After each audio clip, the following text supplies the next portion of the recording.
A poor girl get into the Millionaire CEO car thinking it was an Uber and he fell in love deeply with her.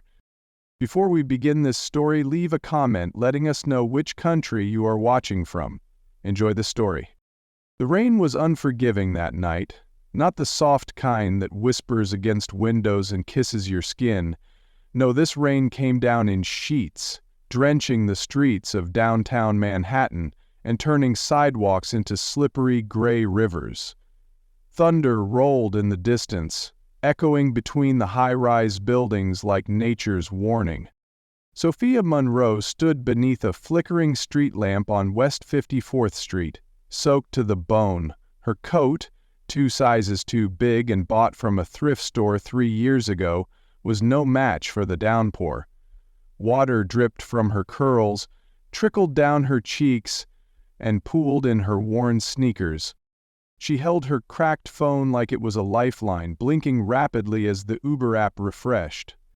1 minute away, black SUV, license plate 9VJ232F. She squinted down the street, heart pounding from more than just the cold. She had exactly $7.83 in her bank account. She was gambling what might be her last bit of money on a ride back to the basement room she shared with 2 strangers, because tonight she just couldn't walk another block. Her boss at the diner had fired her just hours ago for attitude. Translation, she'd finally snapped after 3 months of putting up with his creepy hands and sly comments. It felt good for 5 minutes. Then reality hit. Rent was due in 4 days and she was jobless. Again. Life wasn't supposed to be like this, not for someone who once dreamed of designing clothes, not for someone who aced her way through high school and made vision boards of runways in Paris. But that was before her mom got sick, before bills swallowed her college savings, before life taught her that dreams don't pay for prescriptions or heating. Another car rounded the corner. Black, sleek, gleaming even in the rain. A G-Wagon. "Finally," she muttered, jogging over and yanking the back door open without checking the plate. She slipped into the leather seat, sighing in relief, oblivious to the water dripping from her coat onto the pristine interior. "Uber for Sophia?" she asked, breathless. There was a pause. The driver hadn't spoken. She looked up and her stomach dropped. The man in the front seat wasn't wearing an Uber badge or looking at a GPS. He wasn't glancing at his phone or offering a polite, tired smile like most drivers. No, he was staring at her. He looked like he'd stepped off the cover of Forbes. Sharp jaw, tailored coat, expensive-looking wristwatch that shimmered every time the streetlight hit it. His dark hair was slicked back, his expression unfofiable. Sophia froze. "You're not—" "No," he said coolly. Her heart rocketed to her throat. "Oh my God. I'm so sorry. I thought your car looked just like the one on the app. I didn't mean to—" "I'll get out." She fumbled for the door handle, but it jammed. "Relax," he said, not moving. "It's okay." Sophia looked at him, startled. "You're not—" He leaned back in his seat, resting one arm on the steering wheel. "I should be, but this is the most interesting thing that's happened to me in a while." She blinked at him, unsure if he was joking. "You sure?" There was a long silence, broken only by the soft tapping of rain on the roof. "I can call another car," she said awkwardly. "I'll get out and—" he interrupted. "Where were you going?" She hesitated. "Just home." His eyes flicked to her dripping clothes and tired face. "I'll drive you." "What?" Sophia shook her head. "No, you've already— This is insane. I can't ask you to—" "You didn't ask," he said with a slight smirk. "You jumped in." Sophia stared at him. There was something calm and commanding about him. Not threatening, but powerful. Like he wasn't used to being told no. Like he didn't have to explain himself to anyone. and something in her, a part exhausted from fighting the world alone, relented. "Okay," she whispered, "if you're sure." "I'm Liam," he said, shifting the car into drive. "Liam Carlyle." The name didn't click at first, but it would. The G-Wagon purred as it moved through the slick city streets, heat flowing gently through the vents. Sophia sat stiffly in the back, hyper-aware of her wet coat and squeaky sneakers. Her heart was still racing. "Sorry about the seat," she said quietly. "I probably ruined your leather." Liam glanced at her in the rearview mirror, eyes amused. "It's a car, it'll survive." "You'd be surprised how many people would scream at me for less. You'd be surprised how many people don't matter." His voice was even, but something about the way he said it made her wonder how many people had tried to matter to him. Sophia shifted. "You don't talk like most people." "That's probably a compliment," he said. "It is," she said before she could stop herself. He smiled faintly. They drove in silence for a while, the radio playing soft jazz. Sophia relaxed, just a little, watching the city pass by like a blurry movie. He eventually spoke again. "What's your story?" She gave a sad little laugh. "Which version? The one I tell myself, or the one the world sees? Whichever one you still believe in." Sophia was quiet for a moment. "I used to believe I'd design dresses one day, open my own label, travel. Now I just hope I make rent." Another pause. "I lost my mom last year, cancer. I dropped out of school to take care of her. After she died, I didn't really know what to do next. I've been trying to figure that out ever since."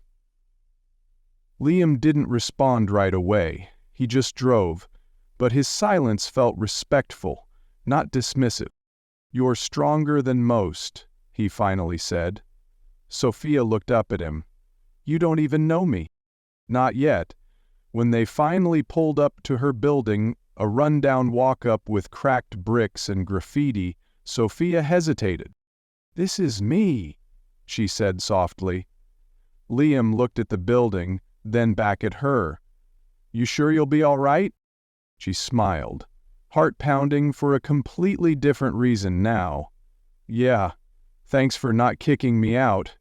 He reached into the center console and pulled out a sleek business card. His name was embossed in silver across the top. Liam Carlyle, CEO, Carlyle and Grant Holdings. Her stomach dropped. Carlyle and Grant?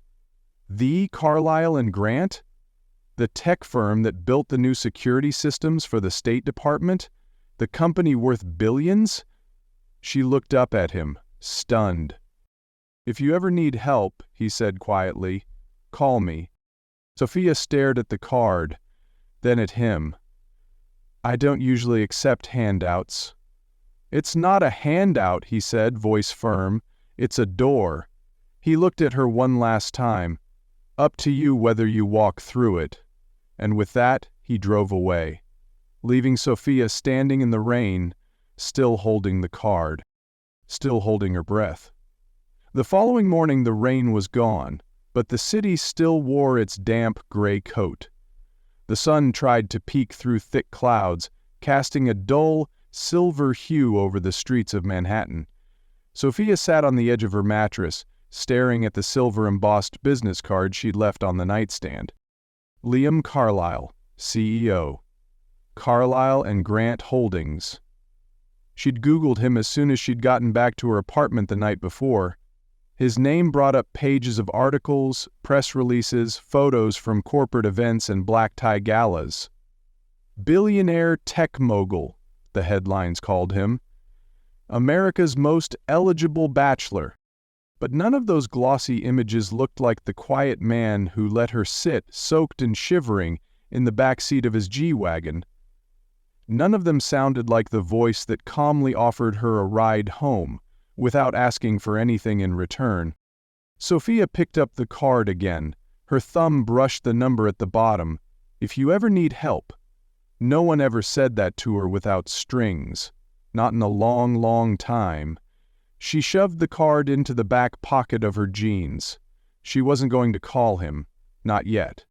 Sophia returned to her usual routine, waking up before dawn, skipping breakfast, and walking 3 blocks to the community bulletin board where odd jobs were sometimes pinned: babysitting, cleaning apartments, walking dogs. She picked up 2 flyers that day, one for washing dishes at a bar and one for handing out flyers at a vitamin store. By evening, her legs ached, her stomach growled, and her cracked phone screen blinked to life. A new message. Unknown number. Still raining. Hope you're not jumping into random Porsches this time. L. She froze. Her lips twitched into the smallest smile. A Porsche? Was that what he drove when he wasn't in the G-Wagon? Sophia. Nope. Learned my lesson. Sticking to the subway these days. A pause. Then another message. Liam. Dinner? She blinked. Her eyes went wide. Dinner? Sophia. Are you asking because you're bored or because I amused you with my life-threatening Uber mistake? Liam. Because you intrigue me. Her breath caught. She read the text 3 times. The word intrigue sat like a puzzle piece in her chest. I don't have anything fancy to wear. Sophia said. Good. I hate fancy, Liam replied. She met him at a rooftop restaurant tucked away above a boutique hotel in Soho. No valet, no velvet rope, just soft lighting, a quiet jazz band, and the kind of view that made the city look almost gentle. Sophia wore her nicest second-hand dress, a navy wrap style she'd gotten for $4 at a church donation bin. She borrowed a pair of clean black flats from her roommate and tucked her hair behind her ears. When she stepped onto the rooftop, her heart skipped. Liam was waiting by the edge, city lights glinting behind him. He wasn't wearing a suit, just a black turtleneck, tailored slacks, and a wristwatch that probably cost more than her year's rent. But his smile when he saw her, that was warm, unfiltered. You showed up, he said, stepping toward her. I almost didn't, she admitted. I thought this might be some rich guy's version of a social experiment. And if it is, he teased, then I expect free food and at least one confession of evil billionaire plans, he laughed. A real chest-deep laugh, and motioned toward their table. Over dinner, something unexpected happened. They talked. Not small talk, not flirty banter, real conversations. She told him about her mom, how she'd worked 3 jobs and still found time to sew Sophia dresses from scraps. He told her about growing up in a house with more money than warmth, about how his father was a genius but rarely home, about the pressure of inheriting an empire when all he'd really wanted was to build something of his own. They were from different planets, but somehow they understood each other. You didn't seem like the CEO type, she said at one point. He tilted his head. What does the CEO type seem like? Cocky, calculated, detached. He grinned. Wow, brutal. She shrugged. You didn't ask for flattery. I didn't, he said, eyes lingering on her. That's what I like about you. After dinner, they didn't call for a car. They walked, slowly, quietly. The air was crisp but not cold. The city had calmed down, and for once, it didn't feel like it was trying to swallow her whole. Can I ask you something? She said, looking up at him. Sure. Why me? Liam didn't answer immediately. I meet a lot of people, he said. Most of them want something. Some want deals. Others want status. A few want a story to tell their friends. He glanced at her. You didn't want anything. I wanted a ride home. That wasn't all you wanted, he said softly. You wanted to be seen and not judged. Sophia looked away, but he touched her arm gently, stopping her. "I saw you that night. Not just the girl in the rain. I saw someone who hadn't given up, even when life gave her every reason to."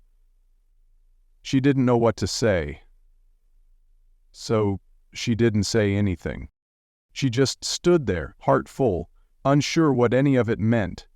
But as Liam slowly took her hand and laced his fingers with hers, Sophia knew one thing for certain.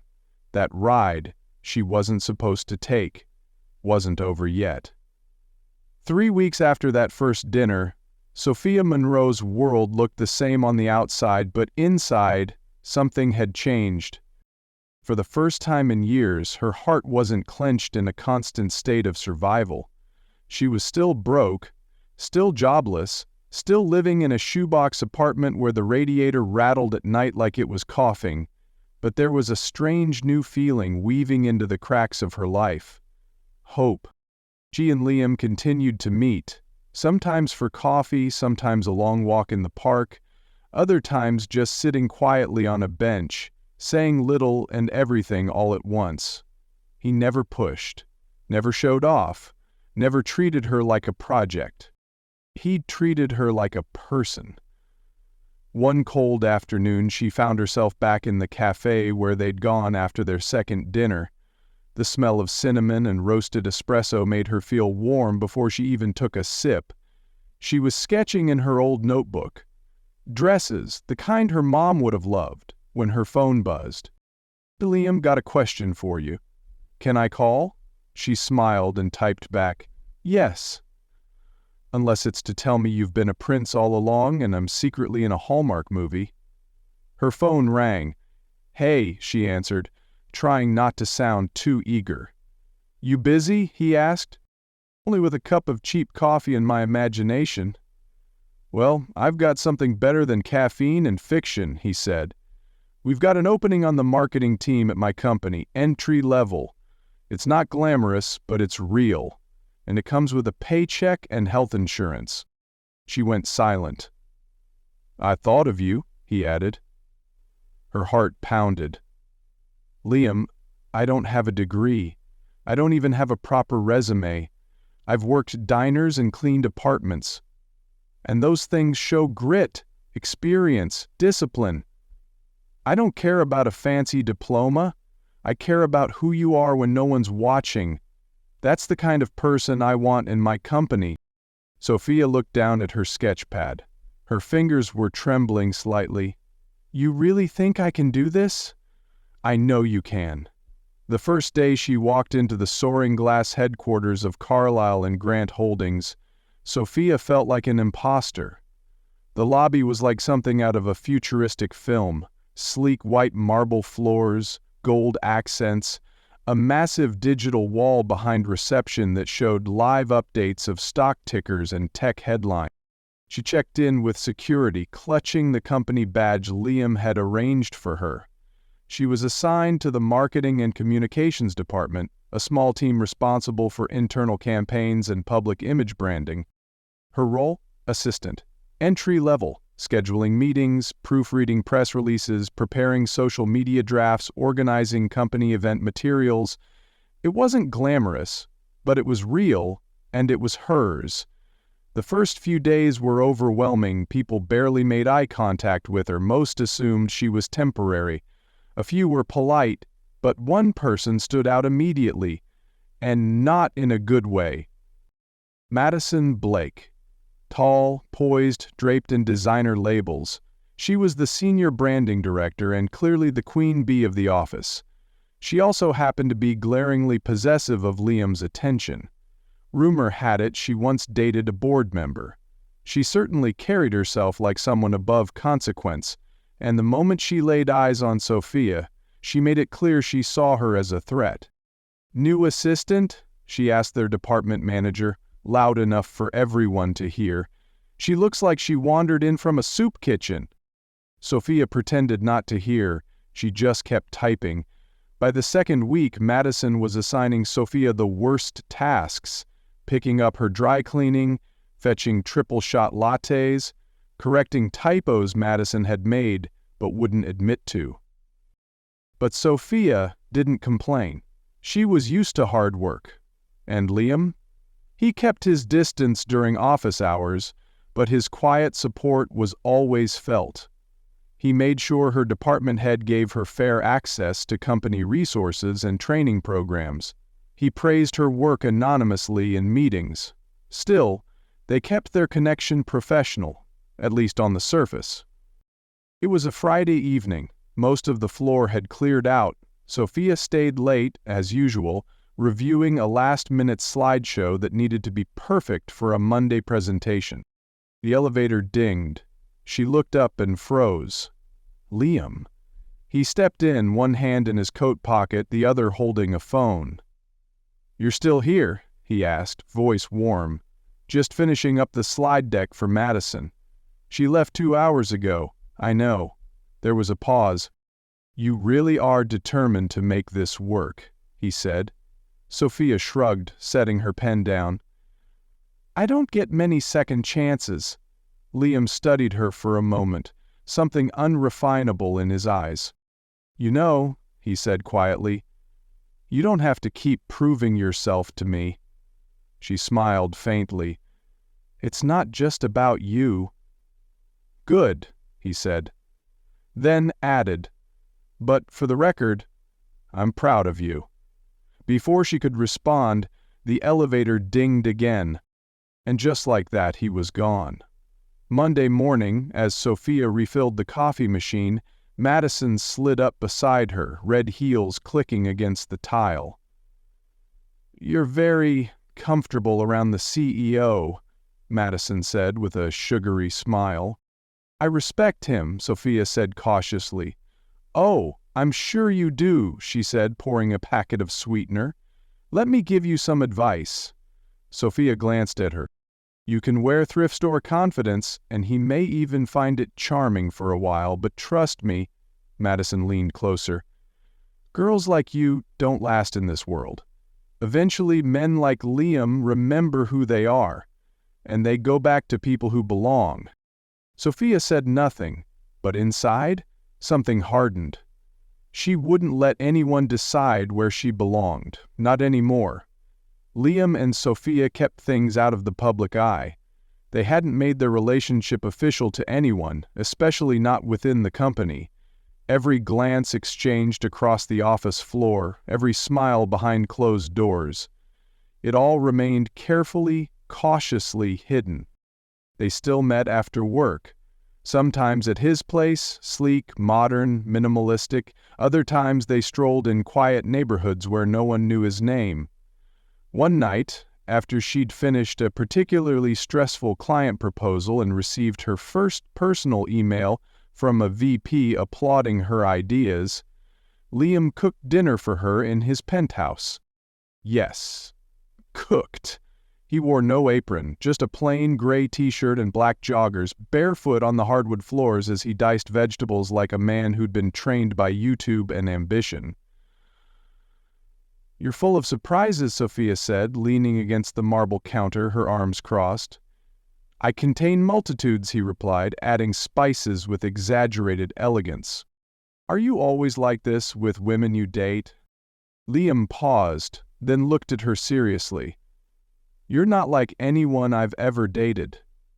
Sophia's breath caught. She hated how easily those words hit her.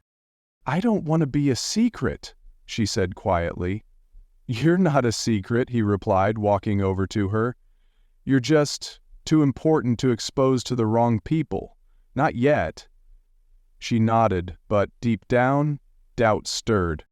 Was the company's annual mid-quarter cocktail hour.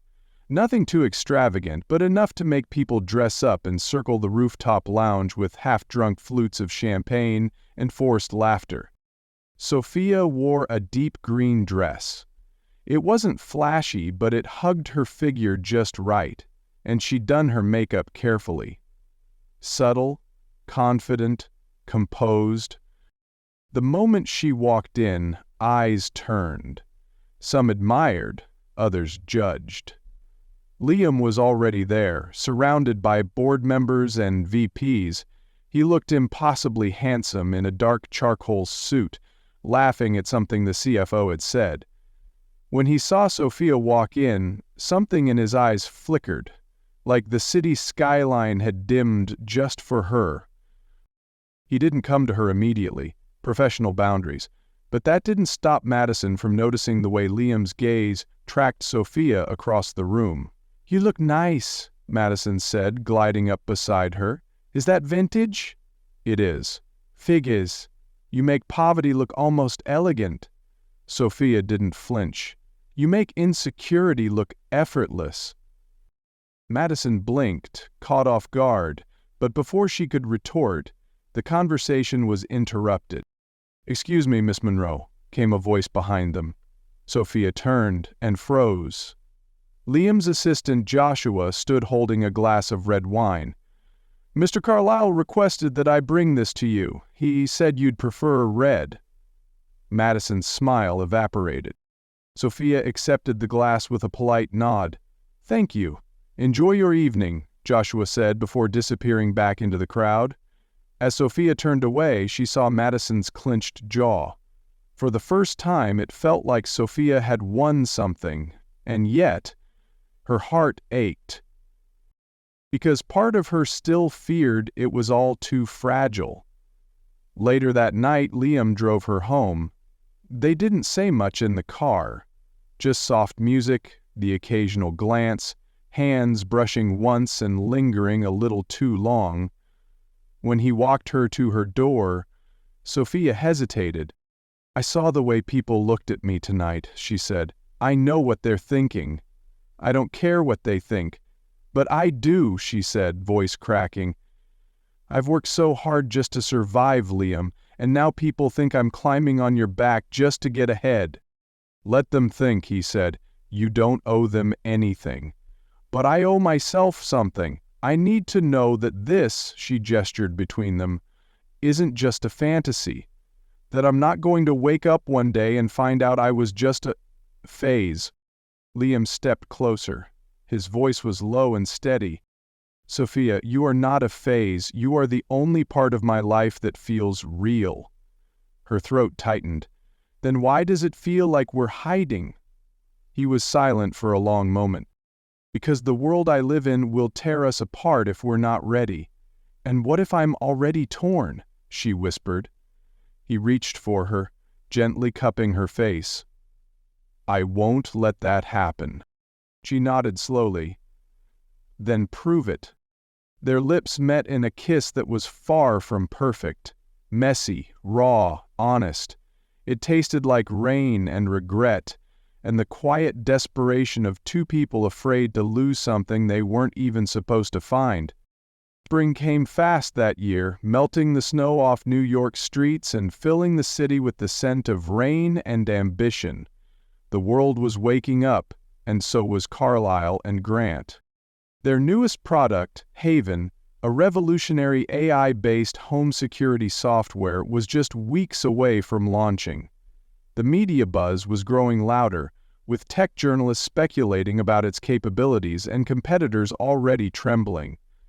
The internal energy at the company was electric, and pressure bore down on every employee like a silent weight.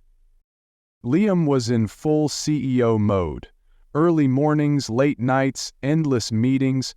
Sophia saw less of him outside work but still felt his presence in the little things.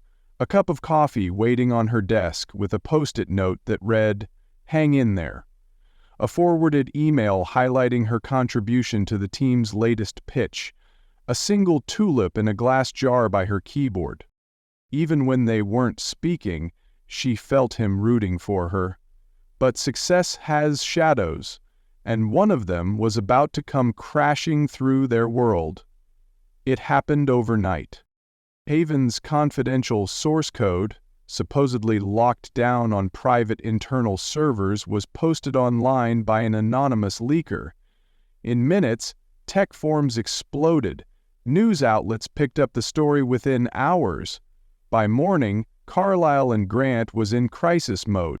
The product launch was on hold. The board called an emergency meeting. Investors demanded answers. Liam barely left the boardroom that week. When the internal audit team began tracing the breach, rumors swirled like a storm, and in every corner of the office, people started looking for someone to blame. It didn't take long before the finger pointed to Sophia. "She had access to those documents," said Madison in a meeting behind closed doors. "Limited, yes, but enough to copy and leak." "She's not even certified to handle protected content," another manager chimed in. "She was a nobody before Carlyle brought her in. Suddenly she's got her own desk, confidential access, and the CEO's attention. Sounds convenient, doesn't it?" Liam stood at the head of the table, fists clenched on the glass surface. His jaw was tight, his expression unassociable. "That's enough," he said. "Unless someone has hard evidence, this conversation is over." But in the hallway, the whispers continued. Liam found Sophia alone in one of the glass-walled meeting rooms late that evening, her face pale, a file folder clutched to her chest. "They think I did it," she said without looking up. "I know," he said quietly. "And what do you think?" "I think it's absurd." "Liam, this is your company, your name, your reputation. I don't want to be the reason any of that falls apart." "You're not." She looked up at him, eyes filled with quiet desperation.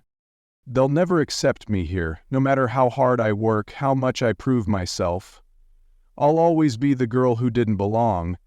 You gave me a chance, and I'm grateful, but I won't stay here if it means dragging you down." He stepped closer, lowering his voice. "I don't care what they say. I know who you are. But it's not about what you know, it's about what they can make people believe." The words hung in the air like smoke, and just like that, she handed him her badge. "I need time," she whispered. Liam watched her walk away, feeling helpless in a way he hadn't in years. Days passed. Sophia disappeared. No goodbye, no messages. She didn't return his calls. Her social media accounts were deactivated. Her roommate said she'd packed a single suitcase and left in the middle of the night.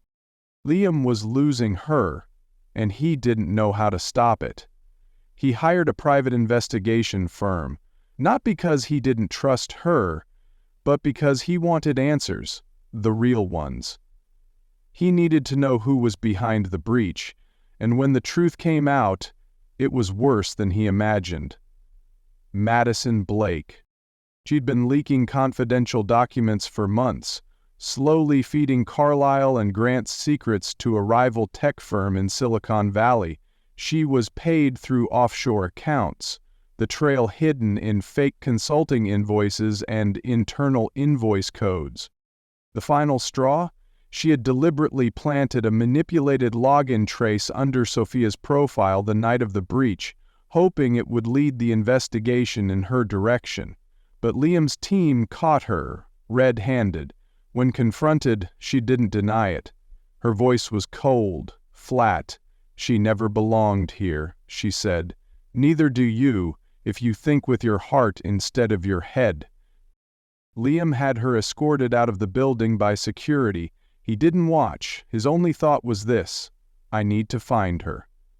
It took a week. She had moved to a coastal town in Maine, a quiet, foggy little place called Halewell Bay. Population barely 3,000. No chain stores, just fishing boats, cottages, and a sleepy main street with hand-painted signs and friendly locals. He found her working in a tiny cafe called the Salt and Pine. She wore an apron. Her hair was tied in a messy bun. She was smiling as she refilled a customer's mug. She looked peaceful, and Liam realized just how much she'd given up to protect him. When she saw him standing outside under the gray sky beside a snow-dusted Jeep, her breath caught in her throat. She stepped out, the cafe door jingling behind her. "I didn't think you'd come," she said. "I didn't think you'd disappear," he replied, voice thick. "I had to," she said. "You had too much to lose." "I lost you," he said simply. She looked down, snowflakes falling into her lashes. "So what happens now?" I tell you the truth. Madison was the leak. She framed you. It's over." Her eyes widened. "Are you serious?" He nodded. "And I came here," he added, "not to beg, not to fix what's already broken, but because I still love you." Tears sprang to her eyes before she could stop them. "You still love me?" she whispered. "Always." The space between them melted. She ran into his arms, and for the first time in a long time, neither of them felt like they had to run anymore. 2 months after Sophia returned from Halewell Bay, the city looked different. Not because Manhattan had changed, but because she had. She no longer walked the streets with her shoulders hunched or eyes down. She stood straighter now, spoke with more confidence. She didn't try to shrink to fit into spaces that had never been made for her, because now she was building her own space. Liam had offered her the chance to return to Carlisle and Grant, but not as an assistant. No, Sophia Monroe returned as the new head of community relations, a department Liam had created specifically to bridge the company with the real people who used their products.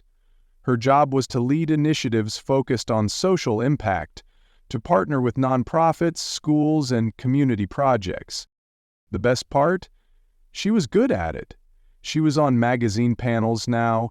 She gave interviews. Her story had started to circulate, not the gossipy version, but the real one. A woman who worked her way from rock bottom, who had been blamed, doubted, and still rose. And Liam? He was no longer just the CEO. He was hers. And she was his. The annual Carlisle and Grant Winter Gala was the event of the year, held in a magnificent glass-domed ballroom at the Hudson Sky Pavilion. High ceilings shimmered with crystal lights, and golden champagne flowed like a river through crystal flutes. The room buzzed with elites, business moguls, celebrities, investors, but Liam only had eyes for one woman. Sophia walked in wearing a floor-length champagne-colored gown that shimmered with every step she took. Her natural curls were pinned into an elegant bun, a few strands left to frame her face. Her makeup was soft, glowing. People turned to look.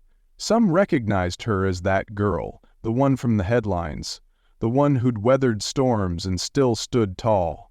Liam met her near the grand staircase. He extended a hand. "You look like magic," he said. "You clean up all right yourself," she teased. They danced. Slowly, the way people dance when time doesn't exist, the way two people move when the rest of the world is finally background noise. But Sophia noticed something. Liam was tense, nervous even. She leaned closer. "You okay?" "Yeah," he said, barely smiling. "Just thinking." That was a lie. He was planning something. Through the gala, the music dimmed. The host stepped up to the microphone. "Ladies and gentlemen, thank you for being here tonight to celebrate another year of impact, innovation, and resilience at Carlisle and Grant. And now, I'd like to invite our CEO to say a few words." Applause. Liam climbed the stairs to the stage, microphone in hand. He looked calm on the outside, but his heart was pounding like a drum. He scanned the crowd, then locked eyes with Sophia. "This company," he began, "has always been about technology, but this year taught me something more valuable than any code or algorithm. It taught me about people, about truth, about love." The room went quiet. Some of you may remember a scandal earlier this year. You remember what you read, what you assumed, what you whispered behind your glasses of wine. Murmurs. Liam continued, voice steady. "You were wrong." He stepped down from the stage. People turned as he walked across the room toward Sophia. "She didn't betray this company," he said, now only a few feet from her. "She saved it. She showed me who to trust. And she reminded me that vulnerability is not weakness, it's power." He reached into his pocket. The room gasped. He dropped to one knee and opened a small velvet box. Inside was a ring, elegant, timeless, a single diamond surrounded by tiny sapphires, her birthstone. Sophia's hands flew to her mouth. Her heart felt like it might burst. "Will you marry me, Sophia Monroe?" he said, his voice trembling now. "Not because we met in some storybook way, not because you changed my life, but because I can't imagine my life without you in it." Tears slid down her cheeks. She didn't hesitate. "Yes," she whispered, louder now. "Yes!" The room erupted, applause thundered, champagne glasses clinked, phones snapped photos, but in the middle of the chaos it was just them. Two people who never should have crossed paths, now creating a future together. He slid the ring onto her finger. It fit perfectly. 1 year later, a small plaque was installed on a quiet bench outside the cafe where Sophia used to sketch her designs. It read, "Sometimes the wrong ride takes you exactly where you're meant to go." That afternoon, Sophia sat on the bench, her head resting on Liam's shoulder. She wore jeans and sneakers again. He wore a hoodie and held 2 cups of coffee. They didn't need gowns or glass towers today. Just this moment. This peace. "Do you ever think about what would have happened if I'd waited for the real Uber?" Sophia asked, smiling up at him. Liam chuckled. "I think about it all the time, and every time I thank the universe that you didn't." She smiled. "So do I." And with their fingers intertwined, they sat quietly, not waiting for anything, because they were already exactly where they were meant to be. Join me next time for more captivating stories. Trust me, you won't want to miss it. Before you go, help me grow this community. Hit that like button for more thrilling content, subscribe for new uploads, comment below with your theories and reactions. Share with friends and family who love a good story. I'll see you in the next video. Thanks for being an amazing part of this journey.